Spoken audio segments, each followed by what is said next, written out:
Mari kita berdoa. Terima kasih Bapa, terima kasih Tuhan Yesus, terima kasih Roh Kudus.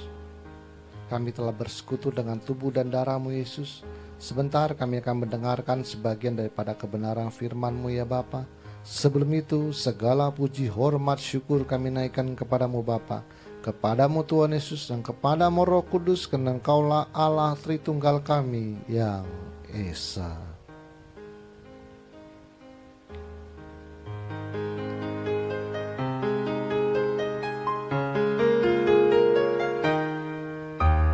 Hormat bagi Allah Bapa, hormat bagi anaknya,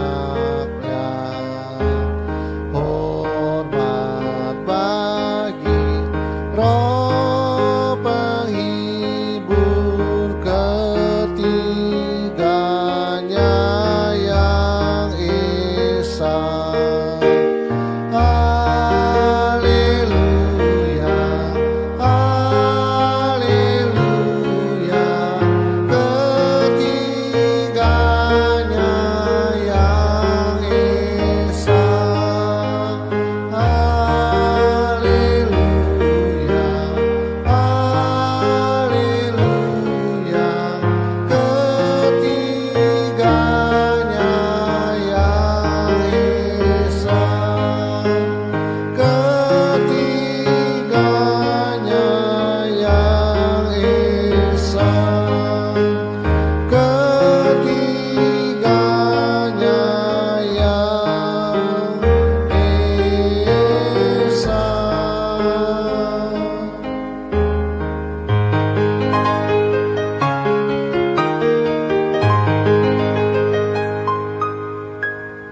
Berikanlah kami pengetahuan, pengertian, dan akal budi-Mu ya Tuhan, supaya kami menjadi orang bijaksana dan rendah hati seperti diri-Mu. Urapi hamba-Mu pada saatnya ya Bapa, Kau menjamal ya bibir hamba-Mu Roh Kudus, supaya apa yang hamba perkatakan menjadi kebenaran-Mu yang sempurna di akhir zaman ini Tuhan. Sembunyikan hamba-Mu di balik salib-Mu, biarlah Engkau semakin besar dan hamba-Mu semakin kecil. Persiapkan hati kami, bayang tanah yang subur di dalam hati kami, supaya firman-Mu yang berbentuk logos tulisan mati menjadi rema dalam kehidupan kami. Terima kasih Bapa, terima kasih Tuhan Yesus, terima kasih Roh Kudus. Di dalam nama Tuhan Yesus kami telah berdoa dan mengucap syukur. Haleluya, kita yang percaya katakan amin. Mari kita ucap salam kita, 1, 2, 3. Salutem en Christo en dunameon energemata. Salam dalam Kristus di dalam kuasa mujizatnya. Amin. Silakan duduk.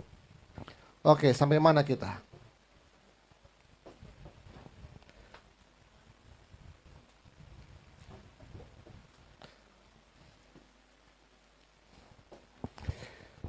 Saya kemarin pakai baca, banyak yang nggak tahu ceritanya ada di mana loh. Saya kemarin pakai baca, ya enggak.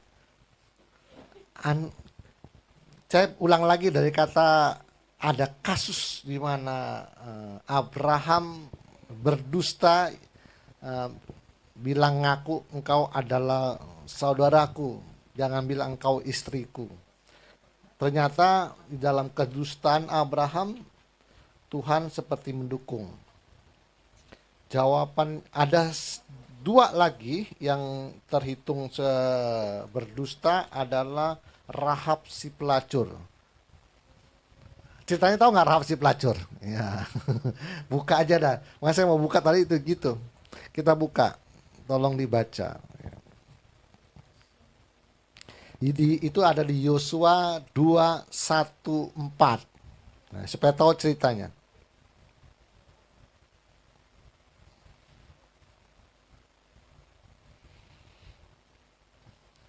Yosua 2:1-4. Sudah semua? Yosua 2:1-4. Itu Rahab si pelacur itu juga berbohong, tapi dia jadi diberkati juga. Satu-satu kalau saya baca kayaknya nanti nggak tahu ceritanya dari mana. Yosua 2:1. Yosua bin Nun dengan diam-diam melepas dari Sitim 2 orang pengintai. Katanya, pergilah, amatilah negeri itu dan kota Yeriko. Maka pergilah mereka dan sampailah mereka ke rumah seorang perempuan sundal tuh, yang bernama Rahab, lalu tidur di situ. Kemudian diberitahukannya kepada Raja Yeriko, demikianlah, tadi malam ada orang datang kemari dari orang Israel untuk menyelidiki negeri ini. Maka Raja Yeriko menyuruh orang kepada Rahab, mengatakan, bawalah keluar orang-orang yang datang kepadamu itu, yang telah masuk ke dalam rumahmu, sebab mereka datang untuk menyelidiki seluruh negeri ini. Tetapi perempuan itu telah membawa dan menyembunyikan kedua orang itu. Berkatalah ia, memang orang-orang itu telah datang kepadaku, tetapi aku tidak tahu dari mana mereka. Kan? Ini jadi ada si Yosua ngutus utusan. Cek dulu, coba survei itu gimana keadaannya supaya kita bisa nyerbu, bisa menang gitu. Sampailah di rumah Rahab si pelacur itu. Nah, si pelacur itu kerja, rupanya dia tahu kebesaran Yosua, Tuhannya yang luar biasa. Lalu dia ada di situ. Rahab menyembunyikan kedua pengintai ini. Jadi pas orang tahu ada pengintai, laporlah dia kepada raja. Raja, semalam ada orang di rumahnya si Rahab. Oke, diutus, cek bener nggak? Jadi mau ditangkap itu orang. Si Rahab bilang apa? Aku nggak tahu di mana dan mereka datang, dari mana mereka. Nah, hasil dari itu ada di jawabannya, ada di Ibrani 11:31. Langsung dijawab oleh perjanjian baru. Ibrani 11:31.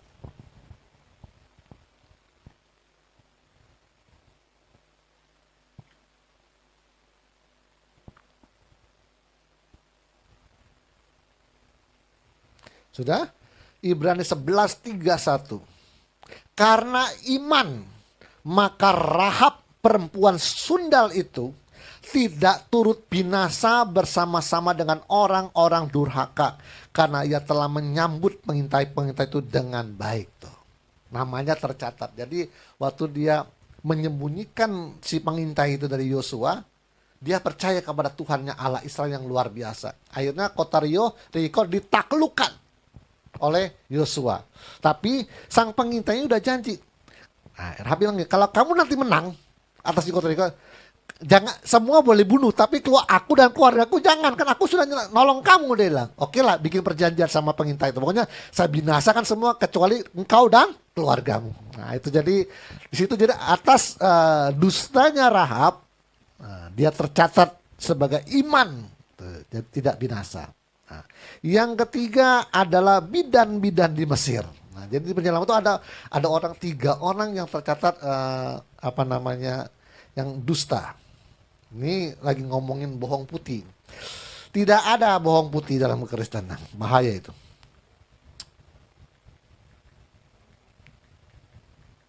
Di kitab Keluaran ceritanya Musa itu.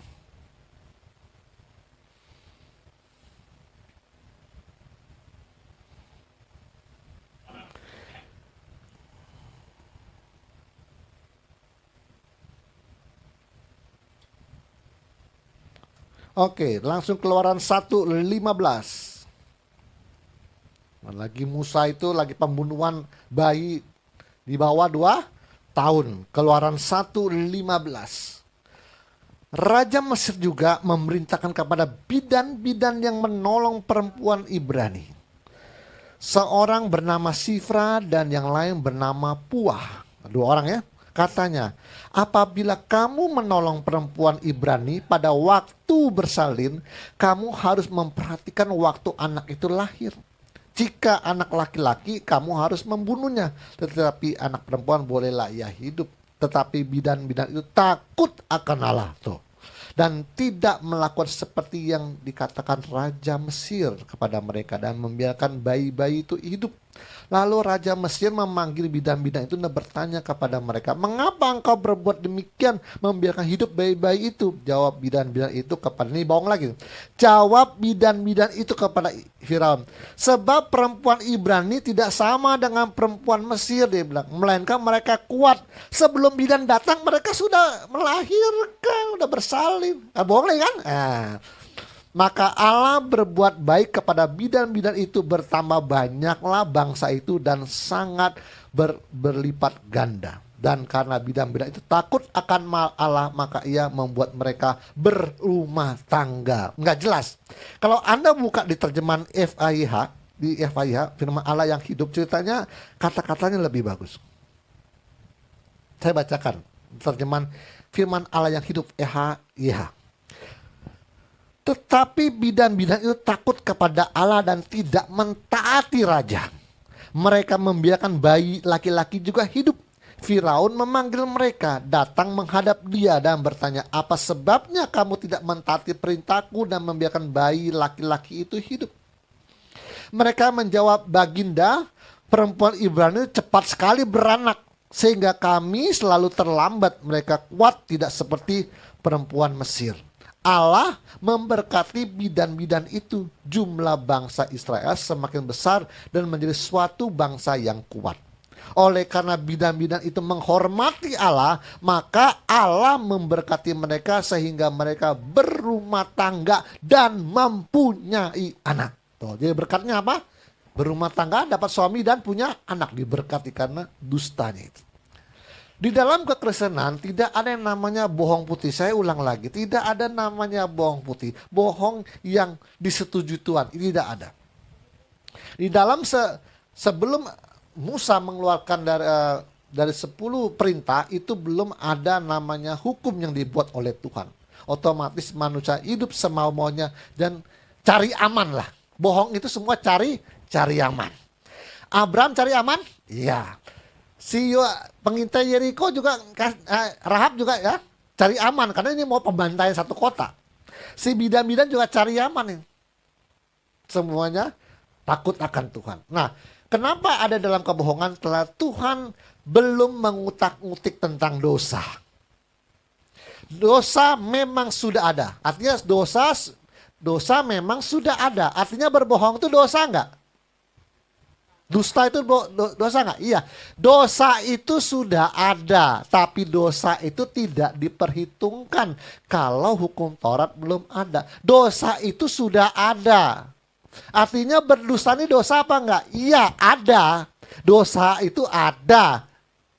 Tapi tidak diperhitungkan kalau hukum Taurat belum ada. Kain membunuh itu dosa enggak? Dosa, ada. Cuma Tuhan belum hitung-hitungan. Karena hukum Tauratnya belum dikeluarkan. Jangan membunuh, itunya belum ada. Itu namanya dalam hukum namanya rana non retroaktif. Jadi sebelum hukum ada, orang tidak bisa dihukum. Atau kalau Anda bikin hukum sekarang, diberlakukan mundur nggak bisa. Tuh, orang sudah berbuat dulu dusta 3 orang ini. Lalu Musa ngeluarkan, jangan berdusta. Baru keluar, orangnya sudah lewat kan? Itu nggak bisa. Itu namanya rana non retroaktif. Hukum tidak bisa berlaku mundur dia. Berlaku maju. Sama kalau Anda melakukan KDRT di zaman Soeharto, Anda tidak bisa dituntut sekarang. Anda sekarang, oh ini ada nih undang-undang KDRT. Dulu suami saya ya mukul saya mau tuntut, nggak bisa lagi. Karena apa? Dulu belum ada undang-undang KDRT. Itu sama, itu prinsip daripada Tuhan. Nah, inilah yang lagi rame nih, masalah hukum juga. Ada seorang teolog yang tinggal di luar negeri lagi bikin tulisan tentang bercerai, boleh kawin lagi kecuali karena zina. Cuma saya mau ambil hukumnya. Dia berkata begini, sudah saatnya dia bilang gereja itu harus merubah pemikiran doktrinnya. Karena harusnya orang Kristen yang bercerai itu boleh nikah lagi. Alasannya Allah juga pernah menceraikan Israel. Pernah baca nggak? Allah itu pernah menceraikan Israel. Aku memberikan surat cerai kepadamu. Nah, makanya saya mau satu-satu pelan-pelan.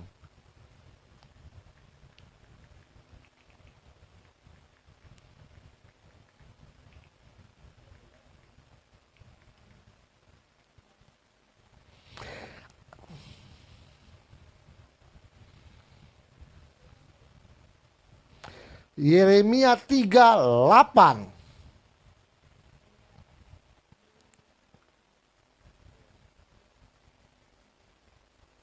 Kalau nggak dari 6 aja, 3:6. Yeremia 3:6. Nah, argumen sih bagus ya. Yeremia 3:6. Judulnya Israel dan Yehuda diajak kembali kepada Tuhan. Jadi Allah itu pernah menceraikan Israel.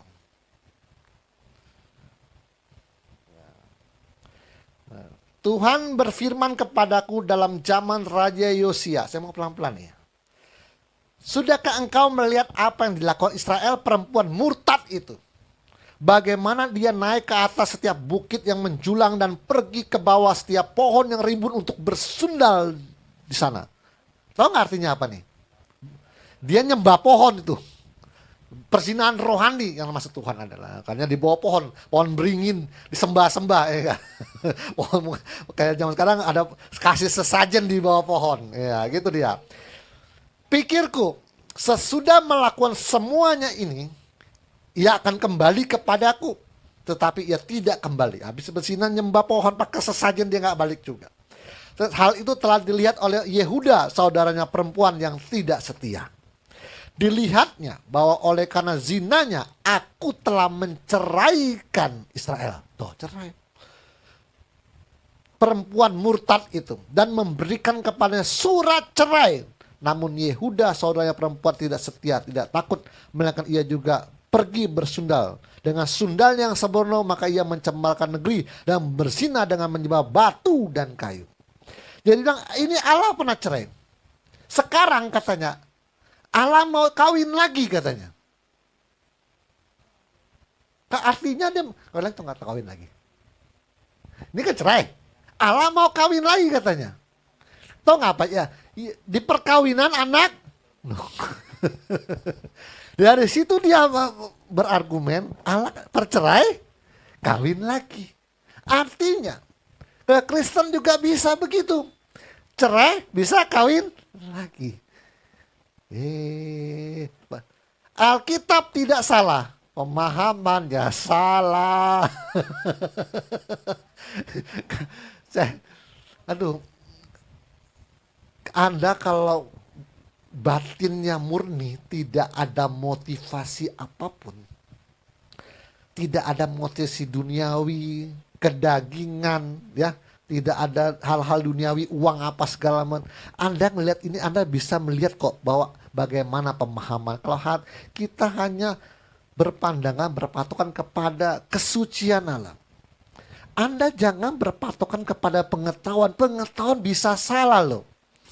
Anda jangan berpatokan kepada pengetahuan, karena pengetahuan bisa salah. Anda jangan berpatokan kepada sebuah perbuatan. Perbuatan bisa salah. Makanya di ATM dia disebut dengan tidak terikat. Janganlah terikat kepada sebuah pengetahuan meskipun pengetahuan itu baik sekalipun. Jangan terikat kepada suatu perbuatan meskipun itu perbuatan yang baik. Gara-gara ini perbuatan baik kita terikat harus lakukan terus. Emang uangnya sopo nah buat baik terus. Pengetahuan tidak boleh terikat. Kalau Anda terikat dengan sebuah pengetahuan, maka pengetahuan dari dosen-dosenmu yang lalu akan mengikat Anda. Jadi harus bersih. Kalau di dalam hatimu penuh kedagingan, keduniawian dan mamon, maka engkau akan teriak-teriak tentang persembahan sulung, perpuluhan dan janji iman. Tergantung ke dalam dirimu ada apa. Itu kan hawa nafsu manusia itu. Saya sudah bikin videonya, tinggal tentang suara hati nurani, suara Roh Kudus, dan pikiran hawa nafsu manusia. Videonya sudah saya share. Dengar deh, apa sih bedanya antara suara hati dan suara Roh Kudus? Suara hati tanpa Tuhan. Suara hati adalah suara yang menuntun manusia kepada moral yang baik di dalam hubungannya antar manusia yang disebut dengan akhlak mulia. Jadi kalau suara Roh hati, dia tidak pernah ngomong tentang Tuhan. Dia aja belum pernah ke sorga. Suara hatimu belum pernah ke sorga kan? Kamu lahir, kan ikut kamu di dalam dirimu. Dia belum pernah ke sorga. Otomatis pengetahuan tentang Tuhan, sorga dan segala macam mujizat dia tidak mengerti. Oleh karena itulah para sesepuh kita, pertapa suci, empu gandring, empu. Zaman-zaman Singosera Jawa. Atau masuk Konfusius, ya kan? Konghucu. Lao Tzu. Itu agama Tao atau Tao Te Ching Alkitabnya. Apalagi Siddhartha Gautama, nggak pakai Tuhan semua itu orang. Tapi dia mengandalkan suara hatinya. Tadi saya bilang, suara hati menuntun manusia untuk bermoral baik hubungannya antar manusia yang disebut dengan akhlak mulia. Jadi kalau Anda, dalam hatinya timbul apa? Kalau dia ngomong tentang akhlak, itu adalah suara hati nuranimu. Makanya orang tanpa Tuhan bermoral baik zaman-zaman dulu. Siddhartha Gautama, Konfusius, Lao Tzu, semuanya. Orang-orang zaman dulu. Karena mengandalkan suara hatinya. Makanya orang Kristen kalah sama orang-orang zaman yang dulu. Dulu orang moral baik. Kenapa Kristen akhlaknya buruk? Dengar nih. Umat Kristen yang rajin ibadah, kalau tidak pernah melatih suara hatinya, pasti karakternya buruk dan akhlaknya bobrok. Percaya enggak? Kalau engkau tidak pernah mendengarkan suara hatimu hanya berpatokan kepada Alkitab, saya garansi karakternya buruk. Akhlaknya bobrok walaupun kau S3. Tinggal uji aja dengan visi ATM. Kalau dia nggak sama udah ketahuan. Nah, ada 5 kotak di ATM tuh kan, diuji lihat tuh. Akhlaknya bobrok. Jadi walaupun Anda rajin ibadah, kalau Anda tidak pernah melatih suara hatimu, kau akhlaknya bobrok. Jadi ini nggak ada urusan dengan Tuhan nih. Makanya orang-orang di luar kenapa kadang-kadang ada yang perilakunya baik, yaitu dia mendengarkan suara hati. Kedua adalah suara Roh Kudus, suara Allah. Kalau suara Roh Kudus itu jarang dia ngomong tentang akhlak. Ada sekali-sekali. Jarang, dia selalu berbicara tentang kehendak Bapa, kehendak Allah, kebenaran Allah. Dengar nih, kebenaran. Untuk menuntun orang kepada kekudusannya Kristus. Jadi kalau di dalam hati kalau lagi diem, timbul suara ya. Yang menuntun kita kepada kehendaknya, kebenarannya di dalam kekudusan Kristus, itu adalah suara Tuhan, suara Roh Kudus. Dan suara Roh Kudus adalah suara yang menuntun manusia kepada kehendaknya, kebenarannya di dalam kekudusannya Kristus. Jadi patokannya Kristus. Yang ketiga ini kedagingan nih. Pikiran hawa nafsu manusia dalam jiwa manusia. Anda lagi bengong-bengong, itu bisa timbul juga sepikiran, suatu ide pikiran. Kalau dalam hati Anda penuh dengan uang, ya ingat, Anda akan lihat Alkitab itu. Nah ini benar nih, janji iman, buah sulung dan perpuluhan. Hawa nafsu itu keluar dalam pikiran Anda, melihat Alkitab itu seperti itu. Hawa nafsu manusia ini akan dipengaruhi yang namanya hasyabra. Makanya pikiran-pikiran yang suka nyeleneh itu timbul waktu orang tidak berpikir apa-apa. Makanya suka orang bilang, lo jangan bengong, lo kesambet setan. Ya benar, orang yang, saya nggak bilang masalah kesurupan ya, tapi ide-ide kedagingan dan keduniawian itu timbul waktu seorang pelayan Tuhan, pendeta yang paling urapan, siapapun, sampai kelas-kelasnya makhluk lah. Kalau lagi bingung, inspirasi itu kan timbul lagi, diem. Oh. Wah, saya dapat inspirasi, dapat ilham. Nah, jadi suatu ide kedagingan dan ke dunia itu timbul waktu engkau diam, tidak mikir apa-apa. Tiba-tiba itu hasyabra. Nah, ini kalau dipengaruhi ini, maka Alkitab itu akan Anda sesuai dengan yang Anda harapkan. Kedagingan kok materi. Saya juga bingung ya. Saya baca Alkitab itu kok nggak tertarik dengan urusan uang saya. Saya nggak apa yang salah saya juga nggak ngerti loh. Anda bilang munafik apa benar? Benar. Saya baca Alkitab itu tidak ngelihat perpuluhan atau janji iman buah sulung itu nggak tertarik dengan ngomongin tentang uang loh. Karena beda pandangan, karena di hati saya tidak memikirkan hal duniawi dan kedagingan. Buah sulung itu saya cermati sebenarnya seperti apa. Buah sulung itu kan aslinya kan persembahkan buah sulung kepada imam, tapi bentuknya seberkas. Kalau zaman dulu seberkas gandum nih, segenggam nih. Kalau anggaplah padi tanam. Cabut segenggam gini, disembahkan kepada imam. Ruang masuk. Kenapa zaman sekarang iman sulung jadi seluruh gaji 1 bulan ini? Harusnya kan seberkas. Ya 100.000 aja. 50.000 aja. 200.000 aja. Kenapa harus seluruh gaji? Dari mana kau dapat pemahaman itu? Baca Alkitab. Seberkas.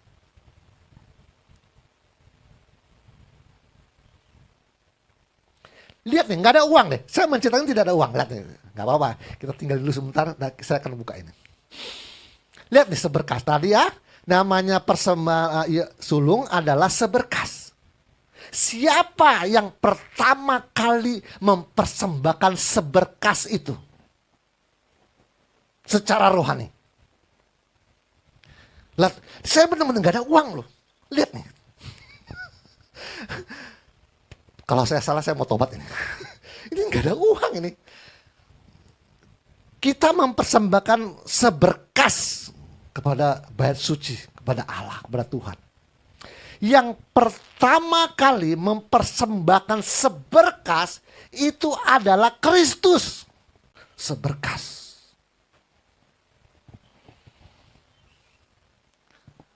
Persembahan nanti seluruhnya setelah ujian awal dan ujian akhir nanti. Setelah visi ATM sudah rampung. Makanya dia apa namanya orang Israel itu 2 kali musim dia. Musim pertama ujiannya kecil, dia panen sedikit. Nanti di ujian akhir ujiannya gede, panennya besar. Itu besar. Nah itu gambaran nanti setelah visi ATM-nya rampung, kita akan memanen bukan hanya seberkas, seluruh dunia kita. Tuh, saya kalau baca Alkitab tuh gak ada uang. Gak ada uang. Saya juga bingung. Lah saya ngomong tuh gak ada uang. Ya, kalau orangnya dalamnya uang ya uang semua. Gitu. Oke. Sudah ya. Jadi ini bukan kembali lagi kepada Abraham, Rahab perempuan sundal dan bidan Mesir itu diberkati Tuhan bukan karena Tuhan mendukung, tetapi itu di dalam ranah non retroaktif di mana hukum belum ada, dosanya ada. Dusta itu dosa. Kain membunuh Habel itu dosa. Dosa sudah ada. Tapi Tuhan belum hitung-hitungan karena hukumnya belum ada. Oke. Semua orang yang hidup dalam kita udah sampai mana sih kemarin ya? Udah sama ya? Oke, langsung ini jawab. Tuhan tidak pernah mendukung perbuatan dusta Abraham. Jawab, ada kata jawab di halaman setelahnya. Tuhan tidak pernah mendukung perbuatan dusta Abraham. Temu sudah? Atasnya jawab gitu. Udah ketemu? Bukan? Dibantu cari jawab. Ada jawab. Wah, Tuhan kok jadi mendukung perbuatan dustanya Abraham? Jawab. Ada nggak? Apa kurang selembar? Lembar ke Ya, lembar 3. Tengah-tengah. Tengah-tengah. Jawab, wah Tuhan kok mendukung perbuatan Abraham? Jawab, oke. Jawab, Tuhan tidak pernah mendukung perbuatan dusta Abraham. Tetapi pada zaman itu belum ada hukum yang dibuat oleh Tuhan dan manusia tidak mengerti akan hal yang salah dan yang benar secara sempurna. Manusia akan hidup sesuai dengan apa yang dia pikirkan. Tuhan belum mau mengutak-ngutik masalah dosa, tetapi Tuhan sedang membentuk iman Abraham karena kehendaknya lah. Tuhan memilih seorang manusia yang bernama Abraham untuk membentuk iman dalam hati manusia, sehingga melalui satu orang manusia bernama Abraham seluruh manusia dapat beriman kepada dirinya sebagai pencipta. Jadi waktu Tuhan memanggil Abraham itu adalah pembentukan iman dulu, bukan pembentukan karakter. Pembentukan karakter itu kalau sudah ada hukumnya. Ini mau berbuat apa Tuhan? Tenang aja udah. Saya nggak bisa berbuat apa-apa dong. Ya nggak bisa, memang saya belum kasih kamu perintah. Nah, saya sambung lagi soal tadi. Katanya setelah Allah menceraikan Israel, Tuhan mau kawin lagi di perkawinan anak domba. Ini gimana nih? Dengar ya. Israel itu tidak tetap menjadi kekasih Allah. Di dalam perkawinan anak domba bukan Allah mau kawin lagi. Tapi Tuhan sedang mengakurkan anggota-anggota tubuhnya. Kita adalah tubuh Kristus, kepalanya adalah Kristus kan. Ini anggotanya ada 2 kiri dan kanan lagi tempur. Di mana tertulisnya nih?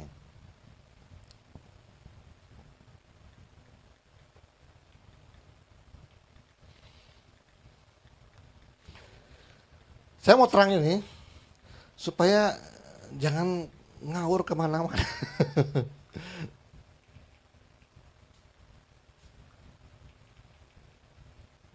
Dapat nggak nih saya ayatnya nih, pakai ketik-ketik begini. Nih, Efesus 2:15. Efesus 2:15. Berapa menit Bu di sana? 32, oke. Efesus 2:15. Saya bahas ini aja. Nanti kita baru lanjutkan lagi tentang Abraham. Ini keren nih, hebat juga. Dia bisa punya pemikiran hebat juga ya. Allah pernah menceraikan Israel, dikasih surat cerai, terus Allah mau kawin lagi. Allah kan mau cerai, kawin lagi tuh. Kan Kristen artinya boleh cerai. Kalau terjadi bersinan, gak cocok lagi, KDRT, cerai, ya kawin lagi gitu. Ya bener. Kan mencontoh penciptanya. Enggak. Oke, Efesus 2:15. Sebab dengan matinya sebagai manusia, ia telah membatalkan hukum Taurat dengan segala perintah dan ketentuannya untuk menciptakan keduanya menjadi satu manusia baru di dalam dirinya. Dengan itu mengadakan damai sejahtera. Ada menciptakan keduanya menjadi satu manusia. Kedua, yang satu bernama Israel, yang kedua namanya gereja. Nggak jelas kan ayatnya, buka di terjemahan FAYH.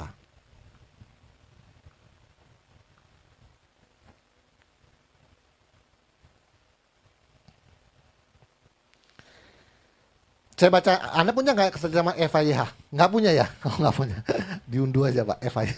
Saya bacain.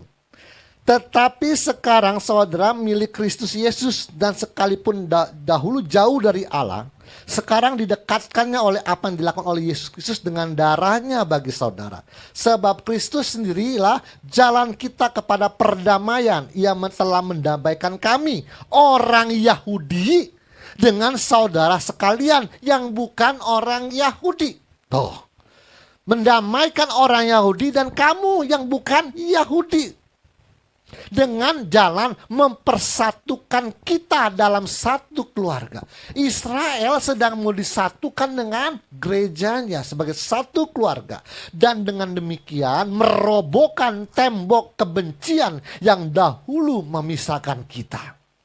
Dengan kematiannya ia meniadakan permusuhan yang timbul di antara kita. Karena adanya hukum-hukum Yahudi yang mengutamakan orang Yahudi. Nah, di dalam Taurat dia bilang ada yang mengutamakan orang Yahudi dan menyisihkan orang bukan Yahudi. Sebab ia mati untuk menghapuskan seluruh sistem hukum Yahudi. Karena kedua golongan yang bermusuhan itu dijadikannya anggota-anggota tubuhnya sendiri. Dengan demikian mereka dipersatukan menjadi satu manusia dan akhirnya perdamaian pun tercapai. Karena keduanya diperdamaikan di hadapan Allah dan telah menjadi anggota dari satu tubuh, maka hilanglah kebencian yang satu terhadap yang lain. Demikianlah permusuhan itu akhirnya disudahi di kayu salib. Nah, itu yang disebut dengan keduanya. Kita ini selalu kan bertentangan dengan orang Yahudi secara Alkitab, karena orang Yahudi tidak mengaku Yesus adalah Tuhan. Terjadi permusuhan di antara kita. Yesus sebagai kepala tapi anggotanya setengah berantem nih, bermusuhan kiri dan kanan. Sarafnya nggak connect, otak kiri dan otak nggak connect. Terus, aduh kalian ini berdua, jadi berdua ini berantem, permusuhan. Tuhan dengan kematian Kristus, gue mau hapusin semua nih hukum-hukum Taurat yang mementingkan Yahudi. Kayak contoh, Petrus pun masih ditegur oleh Paulus masalah apa? Paulus pernah negur Petrus masalah apa? Nah, Paulus pernah menegur Petrus masalah sunat. Karena orang Yahudi bersunat. Suatu orang luar ngikut Yesus, dia tidak bersunat. Petrus memaksa mereka harus bersunat juga. Paulus langsung negor. Nggak boleh begitu. Barang siapa di dalam Kristus itu jadi satu. Adalah sunat roh secara rohani. Anda baca nanti.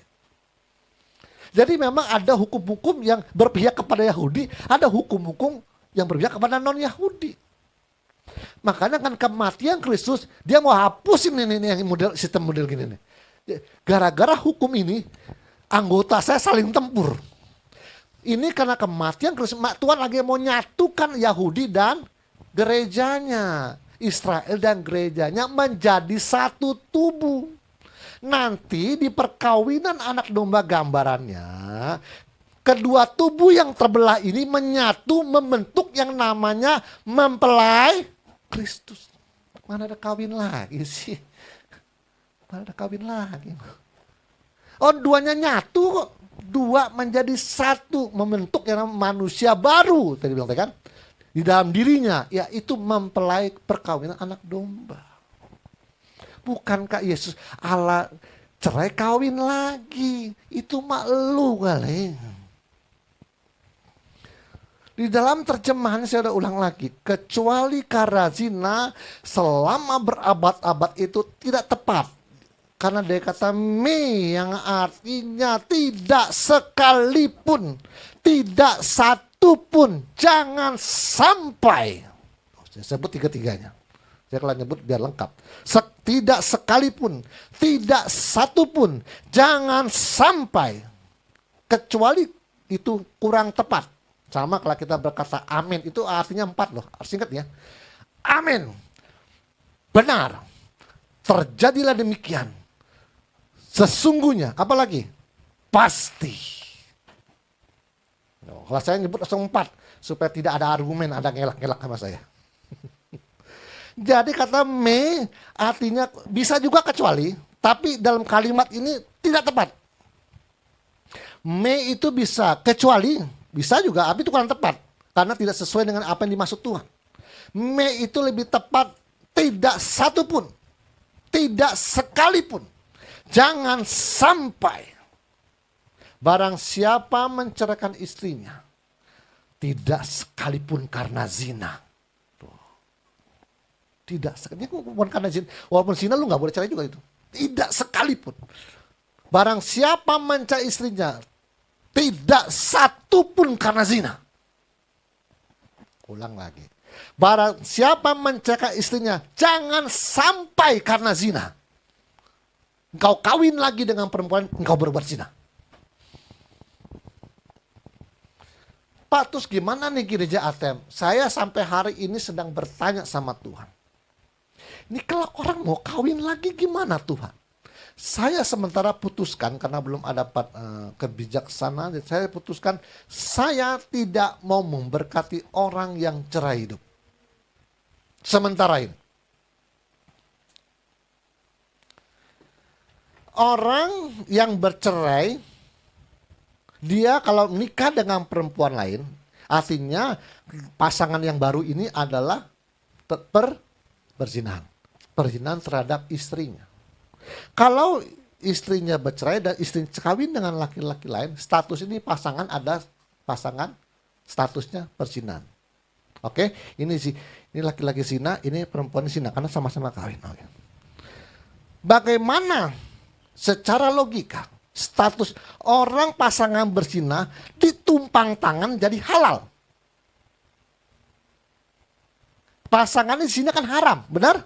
Terus ditumpang pendeta, bim salabim dalam nama jadi halal.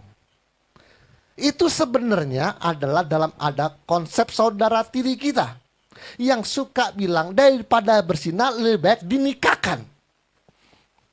Ini nggak boleh dipakai ya di dalam kekristenan. Daripada berzina lebih baik dinikahkan.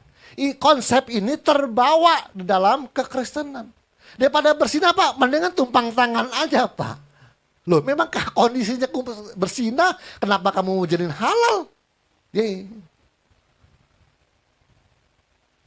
Nah ini saya masih tanya sama Tuhan gimana caranya?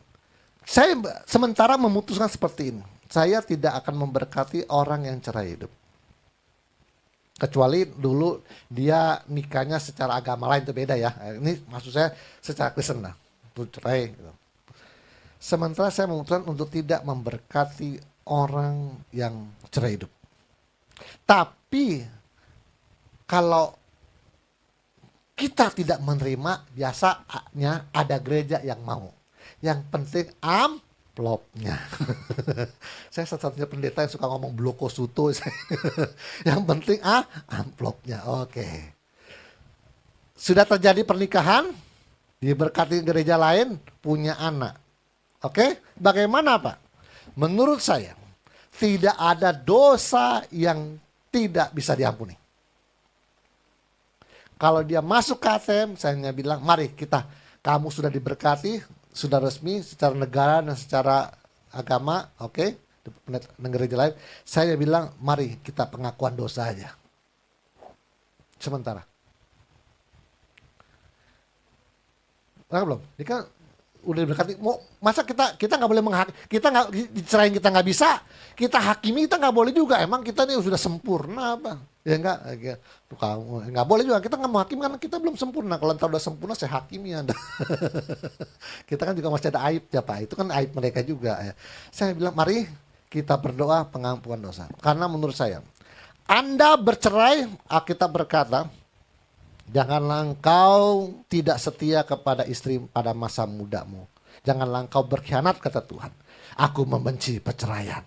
Artinya, kalau Tuhan bilang aku membenci perceraian, kalau orang bercerai itu namanya hamartia atau bukan? Meleset atau bukan? Iya, dosa enggak? Jadi orang yang bercerai, orang yang mencuri, orang yang membunuh, orang yang berdosa sama. Anda bercerai itu dosa loh. Anda berzina itu dosa. Anda mencuri itu dosa. Anda berbohong itu dosa. Kok dosa berbohong diampuni? Dosa zina diampuni. Kenapa dosa cerai nggak bisa diampuni? Nah kan Pak? Oke. Maka itu saya bilang tidak ada dosa yang tidak bisa kecuali Roh Kudus. Nanti kita nggak bahas ke sana kecuali yang itu. Ayo masuk, kalau dia diberkati oleh gereja lain, batang KTM boleh nggak pelayan? Boleh. Mari kita melakukan pengakuan dosa dulu. Saya mau pemulihan dosanya, bukan masalah Anda diberkati. Pengakuan dosa. Kalau Anda berbohong, Anda minta ampun Tuhan, diampuni enggak? Kalau Anda bercerai kawin lagi, Anda berdosa diampuni Tuhan nggak? Harusnya diampuni juga dong. Masa dosa bercerai kawin lagi nggak diampuni Tuhan? Orang bohong diampuni, orang bunuh orang sampai begal bunuh orang ada loh Tuhan lebih jahat dari saya. Saya cuma cerai kawin lagi, ada orang Tuhan sudah memperkosa terus dibunuh lagi korban, kan lebih jahat dari saya Tuhan. Masa itu aja diampunimu Tuhan? Saya cuma kan, kalau dibanding itu kan itu lebih kejam. Udah memperkosa dibunuh lagi ya kan. Saya cuma percaya maksud saya adalah tidak ada dosa yang tidak saya diampuni. Kalau masuk ATM saya yang pengakuan dosa, tapi saya tidak mau memberkati. Saya pengakuan dosa aja. Makanya saya kadang-kadang suka dengan Katolik, ada suka saya dengan Katolik. Anda kalau nikah secara Katolik, Anda nggak bisa nikah lagi loh.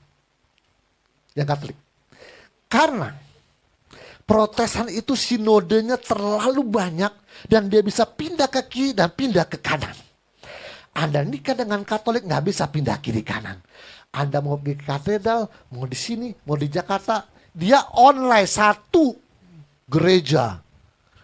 Anda mau nikah di Amerika aja dibuka dulu, pernah kawin apa kagak? Satu dia Pak, saya senengnya di situ.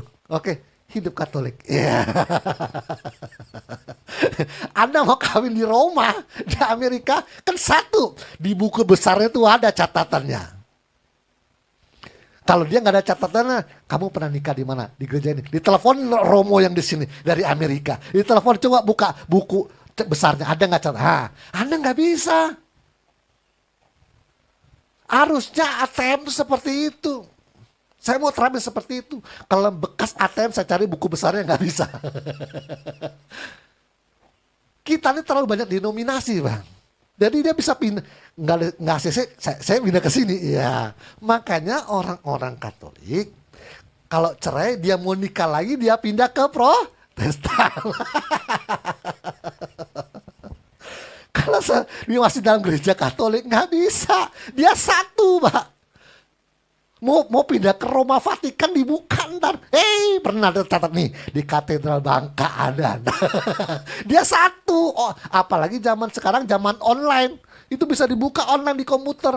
Seluruhnya pernikahan itu bisa dilihat sama dia. Kalau dulu pakai catatan buku besar, sekarang bisa online dilihat loh. Kawinnya tahun berapa samanya di gereja katedral mana ada. Karena dia satu. Kita denominasi nggak kehitung lagi, pusing. Dia bisa pindah kiri kanan, nggak udah diberkati ATM ya kita bisa kontrol ya kan. Tapi dia nikah di ATM mana ngontrol, pendetanya mau aja. Ya enggak. Saya bisa bilang apa namanya bisa begitu ya begitu saya kadang-kadang bisa pindah-pindah. Jadi saya putuskan untuk sementara saya tidak memberkati orang yang cerai hidup, kecuali dulunya bukan Kristen. Kalau datang ke ATM boleh ngapain? Boleh pengakuan dosa dulu, nanti tak doakan. Boleh pelayanan. Jadi harusnya, karena ada ayatnya mengatakan, kalau engkau mengatakan dosa orang itu diampuni, maka dosa orang itu diampuni. Jika engkau mengatakan dosamu tidak terampuni, maka dosa orang itu tidak terampuni. Pernah baca ayatnya? Oke. Apalagi kita sudah hosting kritis pemegang visinya. Sekehendak saya bilang, Tuhan ampuni dia. Tuhan ACC enggak? Iya. Tuhan jangan ampuni. Tuhan ACC enggak? Iya. Jadi sebetulnya saya hanya mau mengampuni dosanya aja. Masalah mau pemberkatan di mana ya terserahlah, atur aja lah. Nun sewu aja saya pusing karena ini memang pernikahan itu memang agak sulit, makanya sampai murid-muridnya Tuhan Yesus ngomong kalau perkawinan sampai sebegitunya lebih baik orang tidak kawin guru katanya. Benar? Ada pertanyaannya. Memang agak sulit. Anda sudah terikat oleh karena di mata Tuhan tidak ada perceraian. Mereka bukan lagi dua tetapi satu di mata Tuhan.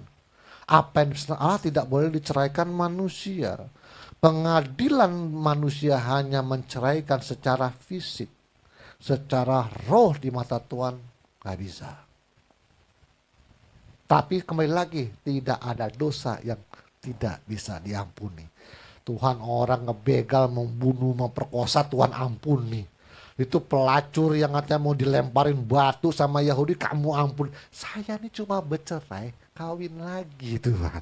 Kan nggak segila dia dosanya Tuhan. Udah nangkep belum? Ya, di sini harus penuh pengampunan. Tak seorang pun yang tak ku percayai, tak seorang pun yang tak ku cintai, dan tak seorang pun yang tak ku ampuni. Tuhan Yesus memberkati, dan mari kita berdoa. Terima kasih Bapa, terima kasih Tuhan Yesus, terima kasih Roh Kudus, hamba-Mu telah selesai ya Tuhan. Berikan kami badan yang sehat dan kumpulkan kami minggu depan Tuhan untuk meneruskan perjalanan kebenaran ini di dalam hikmat dan kebijaksanaan-Mu ya Tuhan. Terima kasih Bapa, terima kasih Tuhan Yesus, terima kasih Roh Kudus yang Kau memelihara kehidupan kami hari demi hari, memberkati ekonomi kami Tuhan. Tambahkanlah ekonomi kami, tambahkanlah rezeki kami, tambahkanlah uang kami Tuhan, supaya kami dapat hidup layak dalam kehidupan kami sehari-hari. Terima kasih Bapa, terima kasih Tuhan Yesus, terima kasih Roh Kudus. Di dalam nama Tuhan Yesus kami telah berdoa dan mengucap syukur. Haleluya, kita yang percaya katakan amin. Tuhan Yesus memberkati.